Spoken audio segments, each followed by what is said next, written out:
Welcome guys, কেমন আছো তোমরা? Welcome to another blog. তো আজকে আমি এই যে স্কুলে আমার ফ্রেন্ডের হিসু পেয়েছিল, তো রাস্তাঘাটে সে হিসু করবে না বলে সে স্কুলে চলে এসেছে। এখানে একটা মিড টেবিলের জায়গা আছে, ও ভিতরে গেছে ওখানে হিসু করতে, বাট আমি এখন ওখানে যাব না। সো আমার ফ্রেন্ড বাচ্চাগুলোর সাথে ক্রিকেট খেলছে, এখানে বাচ্চাগুলো ওখানে ক্রিকেট খেলছে। সো মেন ব্যাপারটা হলো আজকে স্কুল আমার অনেকগুলো বন্ধুদের লাস্ট স্কুল, বিকজ গাইস কালকে আমাদের রেজাল্ট দিয়ে চলেছে। আর রেজাল্টে একটা গড়বড় আছে, মানে একটু ভুল আছে, কারণ আমাদের ক্লাসে 154 জনের মানুষের মধ্যে মাত্র 12 জন পাস হয়েছে। 12 জন পাস হয়েছে, ডু ইউ অ্যাকসেপ্ট গাইস? 12 জন, আপনি কি বিশ্বাস করতে পারছেন? Do you believe? সো কালকে আমাদের রেজাল্টটা দেওয়া হবে, তার জন্য স্কুলে আসলাম। দেখি, জানি না কে কে পাস হয়েছে, বাট খবরটা লিক হয়েছে যে 12 জন মাত্র পাস করেছে। তো তার মধ্যে আমি থাকতেও পারি, না থাকতে পারি, তার জন্য আজকে লাস্ট স্কুলে চলে আসলাম। দেখি কিছু যদি একটু মানে উপভোগ করে যায় স্কুলটা কেমন হবে। বাট গাইস, ওখানে সূর্যটা দেখো, খুবই ভালো লাগছে, বাট খুবই সুন্দর লাগছে, খুবই সুন্দর। এদের মধ্যে অনেক কিছু মনে পড়বে, অনেক কথা মনে পড়বে। যদি আমরা ফেল হয়ে যাই তাহলে আর স্কুলে আসতে পারবো না, 12 আমরা পড়তে পারবো না। তো দেখি গাইস, বাচ্চাটা খুবই সুন্দর সিক্স মেরে দিয়েছে, বলটা অনেক দূর গিয়ে পড়েছে গাইস। টপিক থেকে আমি দূরে চলে যাচ্ছি, বাট টপিকে আবার আসছি। সো স্কুলের পরে জানি না কি করবো, আই গেস আমাদের অনেক বন্ধুরা কামে চলে যাবে, তার মধ্যে এও একজন হতে চলেছে।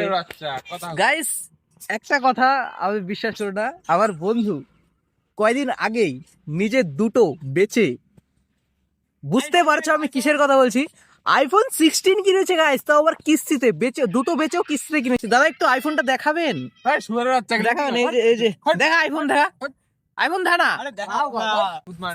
গাইস। ছেলেটা লজ্জা পেয়ে গেছে, খুবই লজ্জা পেয়ে গেছে। আইফোনটা দেখাতে যাচ্ছে না। নো প্রবলেম গাইস, আইফোন দেখাক বা না দেখাক, বাট ছেলেটার কাছে আছে। বাট গাইস, কথাটা হলো আমার কাছে আইফোন নেই। আইফোন থাকলে ভিডিও কোয়ালিটি এমন থাকতো না, তোমরা জানোই। আমার কাছে হলো রিয়েলমি নার্জো 20, আমরা এই ডিভাইসটা ইউজ করি। আমি সব কিছুর জন্য গেম খেলি, অনেক কিছু করি, আমি এই ডিভাইস দিয়ে সব কিছু করি। বাট আমার এই ডিভাইসটা কখনো আমাকে ধোকা দেয়নি, বা বলতে পারো আমার স্বাদ ছাড়েনি। তো কি আর বলবো গাইস, বলার জন্য কথাবার্তা পাচ্ছি না। তো দেখা যাক কালকে রেজাল্টটা কেমন হয়, কালকে তোমাদের সাথে আবার দেখা হবে আমার। বাট আজকে এই ব্লগটা ছাড়বো আমি, বা পরশুদিন ছাড়বো এই ব্লগটা, কালকে ছাড়বো, বাট কালকের ব্লগটা আমি তার পরের দিন ছাড়বো, বিকজ এই ব্লগটা এডিট করতে প্রচুর টাইম লাগবে। সো দেখা হচ্ছে আবার আপনাদের সাথে পরে। আমি একটু ক্রিকেট খেলি বাচ্চাদের সাথে। So tata, bye bye. ব্লগটাকে লাইক সাবস্ক্রাইব করে দিও। এটা লাস্ট ব্লগ তো না, যদি পাস হয়ে যায় গাইস তো এটা লাস্ট ব্লগ হয় না। তো সবাই আশা করো যে আমি পাস না করি, মানে পাস করি, সবাই আশা করো। পাসটা করে গেলে এবারে স্কুলের ব্লগ সব জায়গার লস আমি করাতে পারবো। সো বাই বাই আজকের জন্য।